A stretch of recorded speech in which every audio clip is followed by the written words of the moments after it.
Welcome back to First Take. Two NFC North teams are about to face off with massive playoff implications. The Packers going to Chicago to face the Bears, who just lost at Lambeau 2 weeks ago. However, since then, the Packers have lost their all-pro pass rusher in Micah Parsons. This is a different defense for the Packers now. Right now, as we look at it, the Bears are on top of the NFC North, but the Packers are still the team projected to win the division according to our analytics. The winner of this game on Saturday night can clinch a playoff spot if the Lions lose on Sunday. Who needs the division more? Is it the Packers or is it the Bears? This game is Saturday night at Soldier Field in Chicago. Green Bay. It's not close. One, which team has greater expectations? Which team had greater expectations to start this season? Rightfully so. Which team still has greater expectations? The Green Bay Packers. The Green Bay Packers, a week ago, I would have told you no-brainer Super Bowl contender. Absolutely, I think they would be the team that I would have said as good as Seattle to beat the Rams. The Rams are the team to beat. The Micah injury is a big deal, no question. It changes everything. Do I still think that they are an NFC championship contender? Absolutely. Without that pass rush, I want to be at home. Without that guy, that Micah, that piece that can, if I have Micah, I can go on the road and I'll be okay. I want to be at home if I don't have Micah Parsons. Chicago's already eclipsed expectations for both the team and the quarterback. You have to feel good about the trajectory of their football team. Everything else right now, and I'm not like is benefit. It's icing on the cake. And so if I'm Green Bay, because of my injuries, and they've been decimated by them, and the expectation of my football team, I want to be at home. Well, I think the hard part is everybody wants to be at home. Everybody needs to be at home. Like, it's not one of those things where you're like, woo! I don't think the Rams. I can't wait to go on the road. Like, if you could be the home team, you want to be the home team. It doesn't matter about what your expectations are. But for me, it's the Chicago Bears because I feel like expectations have risen. I feel like I have a young quarterback in Caleb Williams who I want in the comforts of Chicago. I want him to be able to have that level of communication. I want this run game to be able to get downhill. And even though that'll travel, I don't have a defense that travels in that manner. And so if I'm the Chicago Bears and I'm Ben Johnson, I want to be at home for as many weeks as I can be to give me the opportunity for a chance to play a team like the Los Angeles Rams in the playoffs or in the NFC Championship. I believe the Bears need it more based on their youth, based on their lack of experience together. Yeah, I buy that case for the Bears, especially with regards to the defense. But ultimately, I don't really think it matters, to be honest. I think these are both offenses that travel well. I think when you look at the playoff seeding right now, they're facing each other. It's a 2-7 matchup. I actually think you'd probably rather have the 3 seeding go against San Francisco. We'll see how things shake out in that regard. But you know, when I think about a team that they have to win, it's a team like Detroit, where that offense is so different from home versus like in the road and cold weather. When I look at these two offenses, I don't really think it matters if they're at Lambeau or Soldier Field. So I'll lean Chicago because of the youth, because of the defense, but ultimately I don't think it's a Who did you take when they played 2 weeks ago? Green Bay. Who are you taking this weekend? Chicago because of the run game, but I don't feel great about it because I don't feel great about it I'm either. still a believer in the Packers. Is that crazy? No, not at all. Top But five my offense. point is 2 weeks ago they played in Green Bay. You took Green Bay. That's not because I didn't pick them because they play in Green Bay. I picked them because Micah Parsons was playing for the team at the time. Yeah, that's the change here. It's not the location. If they're going to face each other in the postseason, it has to be the Bears have to win this game because LaFleur is 12-1 against Chicago. Like, he doesn't lose against the Bears. If they're going to play in the postseason and they want to keep winning, they cannot face the Packers again. Go ahead. I'm of the mindset that the answer to this question is Chicago Bears. They're young. Obviously, they haven't been relevant for quite some time. They're relevant now. And on your home turf, it matters. Caleb Williams up and down this year, particularly under pressure. We recognize that, but we've seen him make some spectacular plays. We know what he's capable of. But in the end, when you think about Chicago being on the road, somehow, some way, I think it was emblematic what happened. I believe it was against Green Bay. You know, you coming down, you're down a touchdown, and here you are, you're driving downfield, you throw that interception. That's the kind of stuff that happens. Then we got to take this into consideration. Green Bay is undefeated this year in the division after struggling last year. I think going like 1-5. They're like 4-0. Both the Chicago Bears and the Detroit Lions are 1-3 in the division this year. So I'm thinking that any assistance that you can receive, you definitely want it, particularly if you're the younger, more inexperienced team.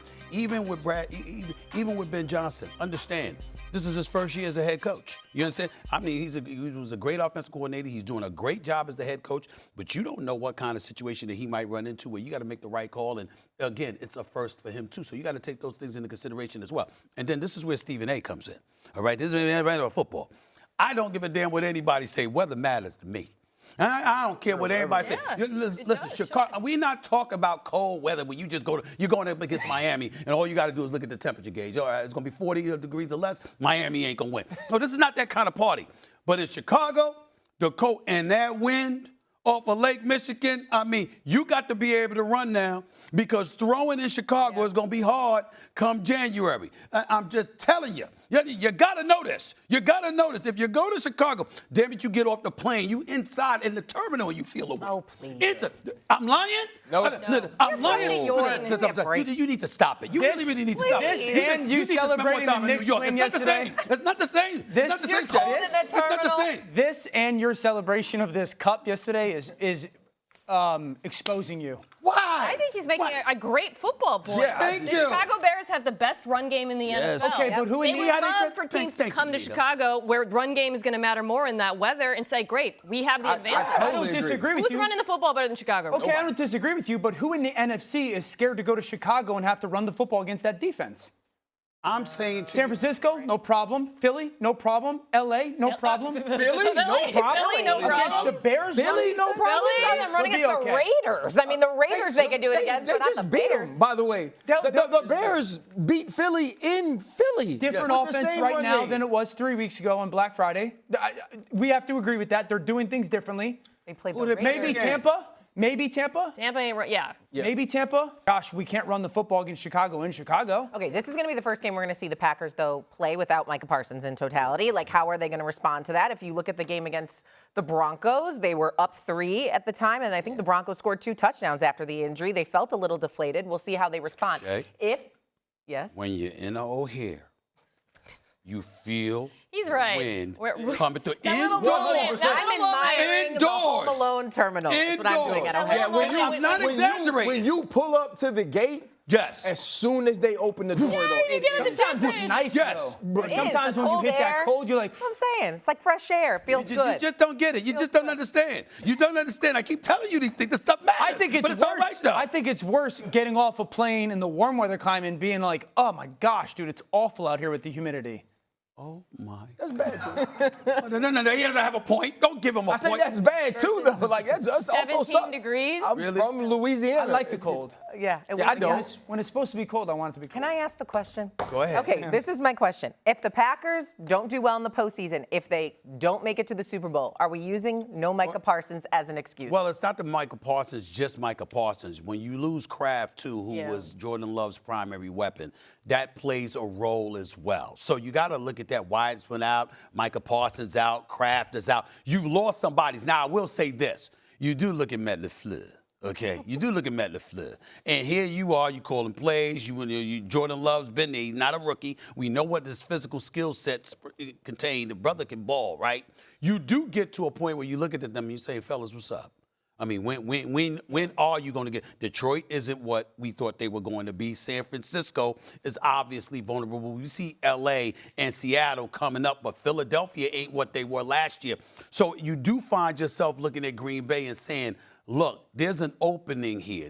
There are opportunities for you. Even with the injuries, you should be able to take advantage of it. So you're going to have some people looking at Matt LaFleur along with Jordan Love in that regard. But in the end, they are going to have that as somewhat of an excuse. Are you You going or? Go ahead, You man. go. Go ahead, You man. look angry. Do you hold Detroit not getting there against them last year?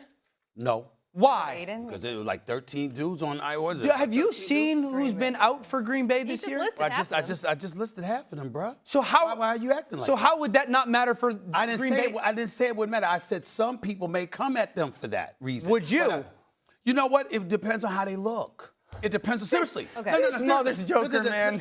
Seriously. Again, we just finished talking about Alabama and Georgia. It's how you look. Now you lose. But if you get stomped, Detroit it's a got different stomped animal. last year. So he made a good point, though, that I want to support you on, which is there's a possibility in which Matt LaFleur is somebody we are criticizing, and this is why. The injuries are huge. Even Elton Jenkins is another one I'll throw. They have been ravaged by them. The Micah Parsons injury would be the number one reason he mentioned why they wouldn't be in the Super Bowl. Because of those injuries, the offense, the Green Bay Has to be a little bit more aggressive. Sure. And I believe in this offense. This is a top 5 unit. Jordan Love is balling. Christian Watson, if he's healthy, they can still beat anyone. Yes.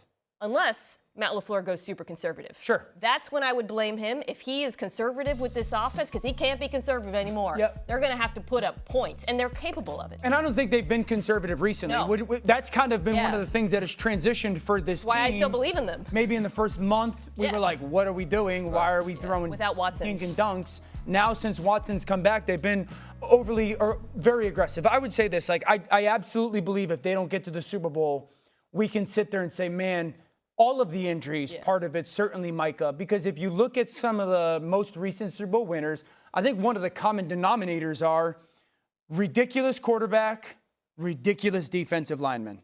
If you go to like Philly last year, ridiculous quarterback, ridiculous defensive line. Kansas City, ridiculous quarterback, Chris Jones. LA, ridiculous quarterback, Aaron Donald. They've got a ridiculous quarterback.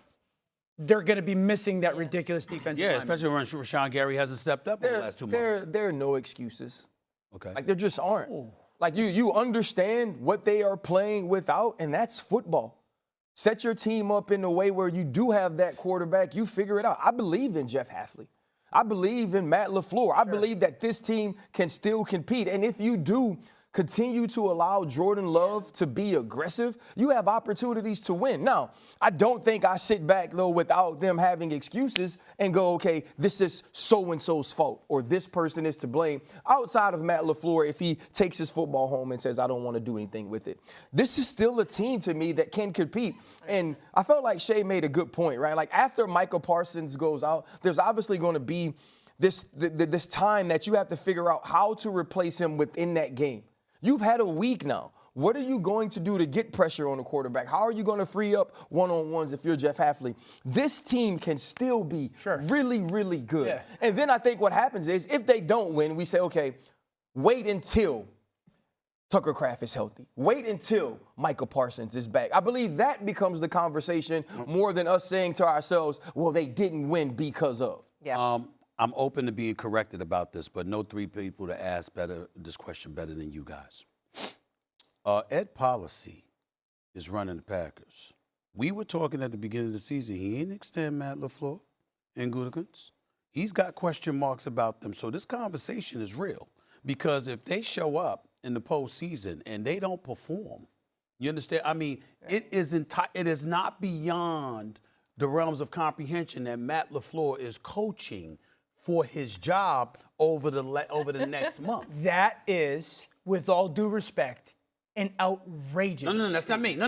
I understand the premise of your saying there's no contract. No. But he said, he's on the record. I understand literally that. saying, I'm taking a wait-and-see approach. We talked about this at the beginning. I understand you're not saying it. I I'm get not that. saying Yes. it at all. I'm It's saying a tea to you. leaf. You're I'm reading saying- the tea leaf. I'm saying what I'm saying to you. If you're going to make that statement, then you're looking into the camera and you're saying to the man running the Packers, it's outrageous that he's looking at them and judging them on a case-by-case basis that they could be coaching rather, over the next month for their job. That's what you're saying about Ed Policy. I'm saying that. That is outrageous. Matt LaFleur is one of the best coaches in football. If the Packers moved on from him, he would be out of a job for 5 seconds. And Brian Gutekunst has put together a top 7 roster in the NFL. Dollars? Like, couldn't this just be like bullet points in a contract, not necessarily a new job? I'm just saying. Like, Well, wait and see approach. we're talking about people that have been around the NFL for quite some time, and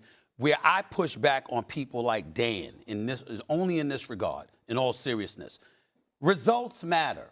Sure. And when you have a talented roster, there does come a moment in time where you're looking at somebody and say, well, what you going to do with it? Sure. What you going to do with it? Because we know a few people out there that might do something more with it than you're doing, even though we know you can coach. Even though we know you know what you're doing, but the results don't show that, and it's a results-oriented. The next coach would get like a John Gruden to Tampa Bay opportunity. There you go. Because the roster is so There you good. go. The roster is There you go. so good. There you go. Yeah. And we've seen that example in NFL history where people have come along and you had a coach in there that could coach their butt off, but they didn't get it done, and somebody came in and reaped the benefits of somebody else's labor. We've seen that happen. Yeah. Okay, be a good one Saturday night in Chicago.